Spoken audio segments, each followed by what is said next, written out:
baixa autoestima, sensação de estar incomodando, pensa 1000 vezes antes de dar a sua opinião diante das pessoas. Muitos desses sintomas acometem pessoas com TDAH, e eu era uma delas. Investi em autoconhecimento, testei várias estratégias e depois de muito treino e prática, desenvolvi um método para superar tudo isso. E você também pode conhecer esse método no primeiro link da descrição. Bom, eu descobri agora, com 36 anos, tem poucos meses, a questão do TDAH.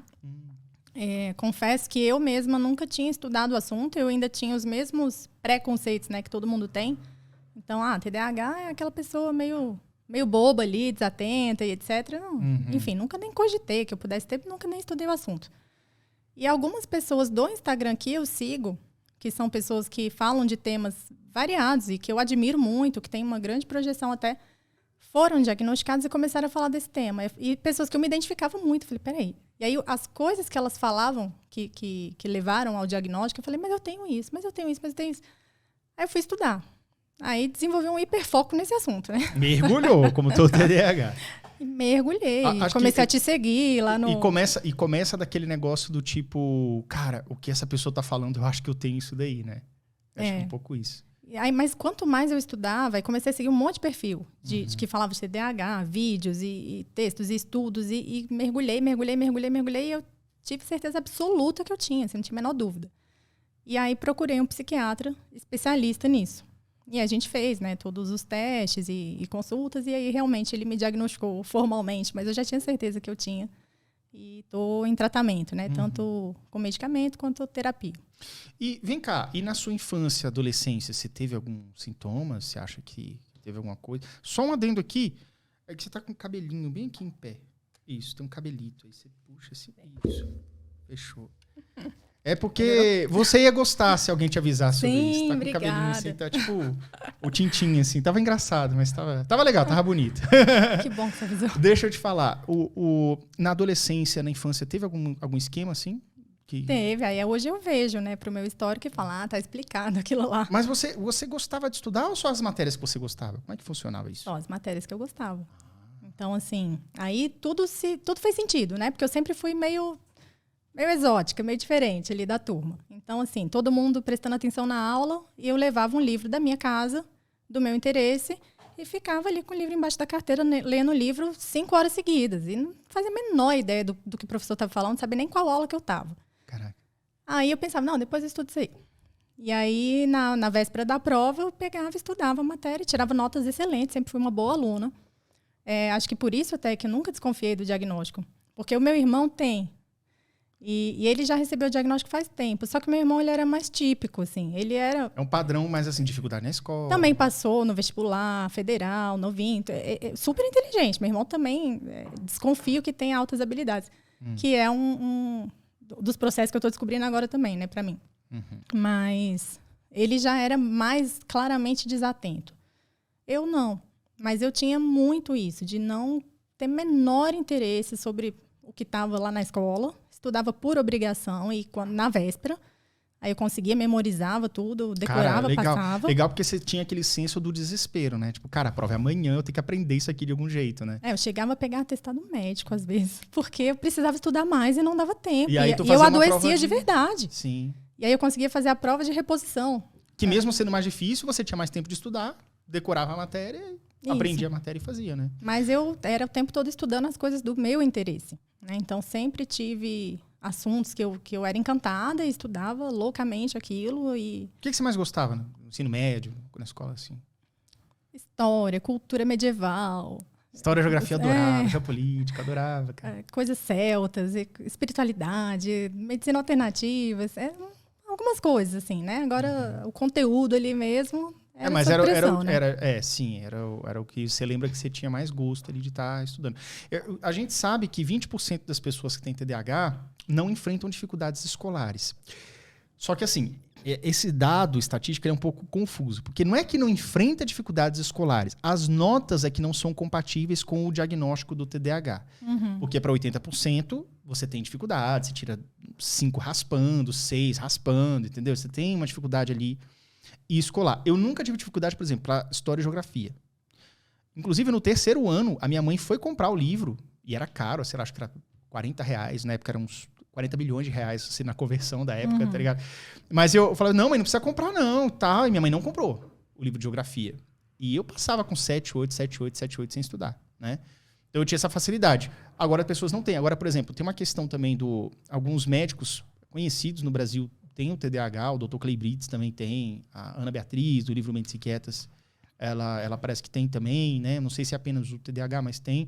E eles, cada um enfrentou as suas dificuldades. Mas, por exemplo, o Dr. Clay, ele foi um daqueles 20% que não tinha dificuldades escolares. E por que isso? Porque o que motivava ele era justamente esse desafio de, cara, eu já tenho tanta dificuldade, eu vou, sei lá, ele focava no esforço de estudar. E aí ele virava ali dias e conseguia tirar as notas, passou em medicina, hoje é neurologista, tem livro também, né, publicado. Então, veja como esse negócio do nosso, entre aspas, hiperfoco, né, mas como se a gente mergulha naquilo que a gente ama, a gente tem um desempenho muito maior, né. E a gente cria estratégias. Então, eu vejo tanto que eu consegui mascarar a vida inteira. Então, eu fazia resumos e aí estudava pelo meu resumo. A sala inteira estudava pelo meu resumo depois. Então, pro vestibular, pro PAS, todo mundo. Cadê seus resumos? Porque eles eram super completos. Tinha letra bonitinha e tudo assim? Tinha. E assim, eu desenvolvi um método para eu conseguir fixar o conteúdo. Então, eu preciso escrever. Até hoje, se eu estou lendo um livro, ao mesmo tempo eu estou grifando, escrevendo e fazendo um resumo, porque senão eu não consigo Desde pequenininho memorizar. Esse método? Desde pequenininho. Caraca. E eu sempre fui adiantada na escola. Eu me alfabetizei sozinha, de 4 para 5 anos, aí pulei um ano e sempre fui adiantada até. Nunca tive dificuldade escolar, mas eu sei o preço que isso teve para mim. Eu não tive dificuldade para os outros, mas as madrugadas que eu virava estudando, a dificuldade que eu tinha até com matérias de exatas. Tinha nota para passar, mas assim, eu sabia que eu tinha muita dificuldade, que eu odiava, na verdade. No sacrifício, você foi lá e conseguiu, né? E vários outros sinais, né? Até, por exemplo, quando eu fui fazer o diagnóstico, eu pensei, não, mas hiperatividade eu tenho certeza que eu não tenho. Só a mental. Só que hoje eu vejo que eu tô aqui, eu balançando a perna. Tô aqui mexendo na minha unha, o tempo inteiro, cutucando minha unha. Mas isso eu não traz uma calma na isso. gente, né? Na verdade, quando a gente tá balançando a perna, é porque a gente tá calmo. Se você pega um TDAH que tá balançando a perna e fala assim, para de balançar. Quando você para de balançar a perna, a contragosto, essa vibração que estava na perna, ela vai subindo e vai pra cabeça. Uhum. Não é? Ou seja, quando a gente tá futucando a mão ou tá balançando a perna, na verdade a gente está relaxado para poder, sei lá, fazer um podcast, fazer uma prova, alguma coisa nesse sentido, né? Você se concentra melhor. E aí eu comecei a ver que ia muito além, né? Assim, quando você vai estudar mesmo, TDAH, você vê umas coisas assim, que você jamais imaginaria. Então, por exemplo, eu durmo com meia no pé, não importa o calor de 40 graus que esteja fazendo, eu durmo com meia no pé. Caraca. Porque eu tenho uma hipersensibilidade no pé. Eu não gosto de encostar o pé na cama, na coberta, e a meia meio que protege. E eu vi que isso tinha tudo a ver com TDAH. Você fala, né, assim, como é que pode? Mas tem toda uma explicação, né? Não vou nem saber explicar aqui, mas eu li, me convenceu. Hipersensibilidade auditiva. Questões sensoriais. E aí você tem hipersensibilidade tátil, auditiva, olfativa, né? Tudo isso. Então você tinha essas questões sensoriais. E geralmente o terapeuta ocupacional ele ajuda a diagnosticar isso daí, né? E aí eu te pergunto, essa sensibilidade auditiva, tipo assim, você tinha problema com conversa, você estudava, você ia na faculdade, você ia estudar na biblioteca, você gostava de silêncio, como é que funcionava isso para você? Não, sempre estudei em casa e sempre de madrugada. E até hoje eu sou assim. Então, porque essa madrugada... eu produzo muito mais de madrugada. E às vezes a madrugada oferece para você um ambiente ideal, né? Tipo do silêncio absoluto e tal, né? Não sei. Hoje em dia a gente fala, porque o WhatsApp, o Instagram, não sei o que, tá meio parado. Mas antigamente nem tinha isso. Então não era nem isso. Não era nem minha amiga falando comigo no WhatsApp, sabe? Assim, mas além do silêncio, eu sou uma pessoa que sempre tive hábitos muito noturnos. Minha cabeça, de manhã, eu não sou ninguém. Demora para pegar no tranco. E aí vai passando o dia e eu vou começando a acordar. Dá 11 horas da noite e falo, eu quero dominar o mundo. E aí eu pego o curso e assisto aula, escrevo e-mail, não sei o que, resolvo a minha vida, assim. E até isso eu vi, né, que depois que está fortemente associado também ao TDAH. Então, várias questões, assim, que eu tinha desde criança. Na verdade, tudo foi se encaixando.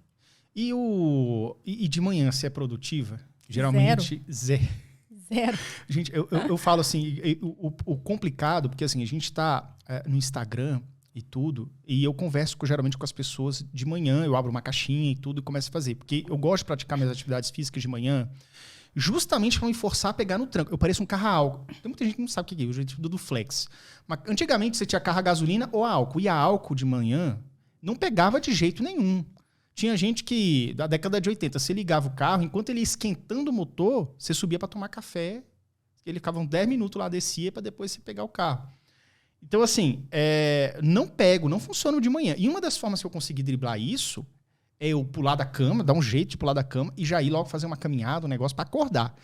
Mas eu também sou assim, eu sou muito noturno, meu sono não é dos melhores e, cara, eu funciono melhor à noite, mas estou tentando, a duras penas, normalizar a questão do sono.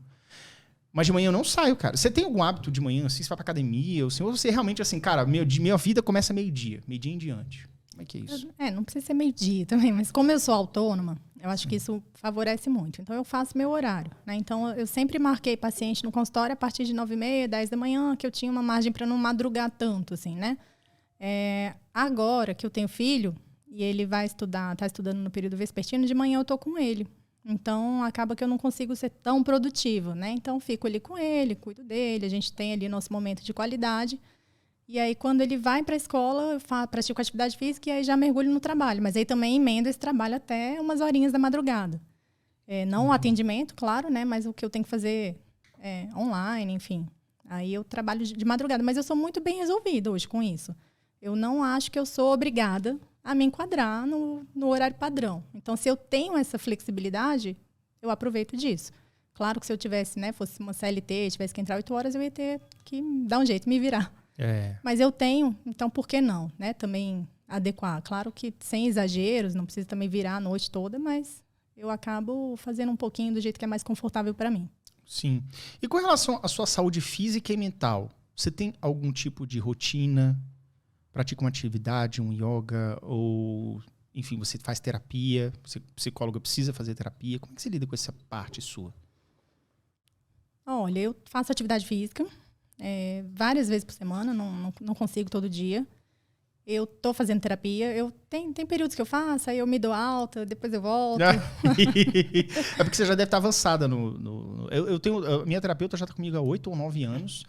E assim, a gente faz certinho, mas tem vezes que eu passo uns 2, 3 semanas assim, sem a consulta. Volta aqui, tô precisando conversar. Aí a gente vai.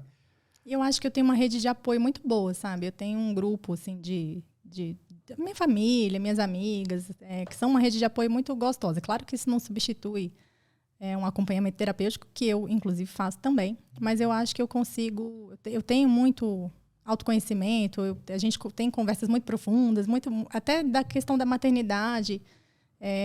Eu tenho uma rede de apoio muito boa. E até o Instagram ajuda muito nisso, né? A gente acaba formando uma rede de apoio virtual ali. De muita gente que está passando pelas mesmas coisas. Legal. Enfim. Essas amizades são de longa data ou mais recente, assim, da faculdade? Você lembra? As minhas maiores amigas hoje são todas ou minhas primas ou amigas de infância. A grande maioria. Eu tenho mais amigo do colégio também, de infância. E olha que engraçado. A grande maioria tem TDAH. A gente meio que se entende, né? A família ficava, gente, mas como tanta gente tem TDAH se a incidência é baixa na população, né? Só que assim, minhas amigas são minhas primas, então já tem o fator genético envolvido, né? Então, algumas têm. Uhum. E eu acho que a gente acaba se atraindo, né? Porque eu gosto de pessoas diferentes, autênticas, que a autenticidade, cara, é um negócio que dá um tesão na gente, né? No bom sentido, tipo, o cara vai lá e fala o que pensa. Que legal. Né? E que desenvolvem interesses diferentes também, né? Que sai do senso comum. Então, eu acho que acaba que, né, aplicando esses filtros, você vai encontrar mais gente neurodivergente, né? Então, acho que acaba atraindo também. Legal. E você tinha muitos amigos? Muitos no sentido de você considerava. Porque, por exemplo, eu acredito que eu tinha, durante muitos anos, adolescência, inclusive, pouquíssimos amigos. Mas porque eu também sentia falta. Tipo assim, para algumas pessoas, 3, 4 amigos tá ótimo, já é gente demais. Para outras pessoas, 3 ou 4 é pouco demais, entendeu? Como é que você considerava isso? Não, eu sou essa primeira pessoa. Eu sempre tive sempre me considerei meio antissocial, na verdade. Mas hoje eu acho que eu era seletiva. Então, nunca tive necessidade de socializar o tempo todo. Sempre fui mais quieta, mais introvertida. Passava o recreio muitas vezes lendo em sala de aula. Tinha minhas amizades, não era excluída, nerd, nem nada. Era uma pessoa normal ali, né? Mas assim, eu sempre fui meio mais na minha, mas nunca gostei de fazer trabalho em grupo. Sempre achei assim, não, que se eu fizer sozinha vai ser melhor. Então, mesmo quando tinha trabalho em grupo, eu falava, vocês deixam eu fazer? Vocês assinam lá, mas eu faço sozinha. Pode deixar. Não precisa fazer, a gente podia ter estudado junto, hein? Ia ser legal. Isso é difícil, porque eu tinha problema com o trabalho em grupo, né? Porque às vezes eu ficava perdido, assim, porque a minha parte às vezes era um pouco desconexa das dos outros, e às vezes eu atrasava para entregar. Então eu tinha problema com isso. Mas aí vem a questão de você, assim, você quer fazer tudo do seu jeito, e aí você não, eu deixo abraçar isso daqui, eu faço sozinho. Né? Tipo... eu acho que eu tenho um pouquinho esse perfil centralizadora, e eu sou muito crítica. Então, assim, eu falava, se eu fizer vai ficar melhor. Normalmente ficava.